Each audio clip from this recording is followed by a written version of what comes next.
Dhanvantari governor साहब जो school committee रो अपन president अच्छा 13 तारिख रे गोटे संवाद खबर कागज रे प्रकाशित हेतला गोटे न्यूज विद्यालय रे पाचेरी भांगी की गाई गोरु बसिछि एठी तांकर आडास पड़ी पलटिछि आ पिला मानन को बिस्कुट दिया जाउछि मध्याह्न भोजन रे ए कथा को नहीं कोन एगा तो मु जानि नै मो प्रेसिडेंट निजे जानि नै आ बिस्कुट तो मो सार केबे देउ नथिला मु छुआ को देखि ये मिछ कथा एटा एगा मु जानि नै हमर कमिटी वाला भी जानि नै ए विषय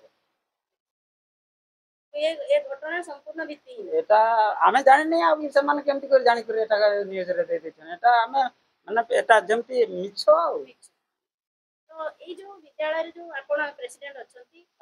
एठी आपण को पिला माने भी पढुथिले हां पढुथिले तापर मु गत वर्ष से छुआटा के हॉस्टल दे दी तो ए जो शिक्षक जे अछंती हमर भारप्राप्त प्रधान शिक्षक किबा एबे जो जने सर आछंती एमानकर व्यवहार केमिति आपण नाही हमर हेडमास्टर तो बसंत बाबू भल तापर एबे नुआ सर भी आस्ती से भी भल जागरे तिले किति सब से तो माताड़ से तो से पढ़ाई गेला ट्रांसफर से सर जिबा परे एबे स्कूल परिस्थिति भल अछि एकदम पूरा पूरी भल छुआ भी आसु छंती तापर सर भी भल खाइ के पी के भी टाइम बाय टाइम ठीक छुआ भी आसु छंती आमे वर्तमान आसी पहुंचीचु नेउती ग्राम पंचायत रो गोवर्धन साही प्राथमिक विद्यालय रे ए विद्यालय बाबद रे गत 13/8 रे गोटे खबर प्रकाशित पाइतिला दैनिक संवाद खबर कागज रे आ सेठी लेखा जाइतिला जे पिलां को मध्याह्न भोजन रे बिस्कुट दिया जाउची एवं स्कूल रे गाई गोरुंकर आडा स्थली पाल्टिची तो यही खबर प्रसारण पर आमको मध्य ग्रामवासी एवं तथा से जो स्कूल कमिटी रही आमर जे प्रेसिडेंट बा सभापति से भाई हमको जोगाजोग करथिले तांको खबर पाई आज आम आसी से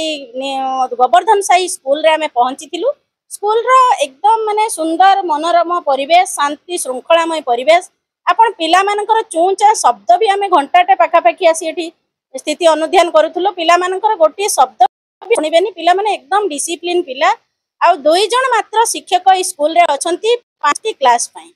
तो 2 जण को मध्यरु जने भारप्राप्त प्रधान शिक्षक एवं जने श्रेणी शिक्षक 2 जणकर व्यवहार मध्य अत्य अमायिक एवं सुंदर व्यवहार तांकर थिला ग्रामवासींकर भी आमे मतामत नेउथुलु एठी हमर पाचिका सहायिका दीदी माने मध्य थिले स्कूलटी सुंदर एवं मनोरम परिवेश एकदम ग्राम्य परिवेश भितरे स्कूल तो जो सही मुढ़ी हमर बिस्कुट बंटन हेतिला कथा जो चर्चा बा कागज रे से बाबद रे आमे पचारी बुझुथुलु तांकर जो विद्यालय कमिटी रे जो प्रेसिडेंट रहचंती तांकर मतामत नैथिलु अभिभावक मानकर मध्य मतामत नैथिलु समस्त एक कथा को खंडन करिसंती आमे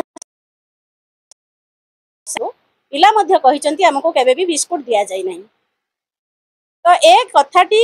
प्रधान शिक्षकंकर मध्य आमे तांको पचारी बुझिथिलु तेनु समस्त एक कथा को खंडन करिसंती तेनु ए तथ्य जो प्रकाशित पाइची एहा कपल कल्पित एवं एहा गोटे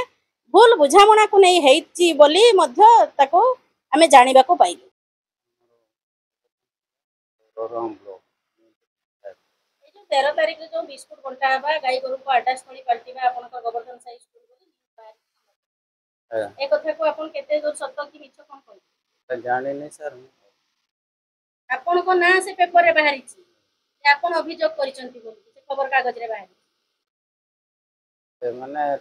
यार को देइथि सर माने मिछरा कर दिछंती आपन जानना ना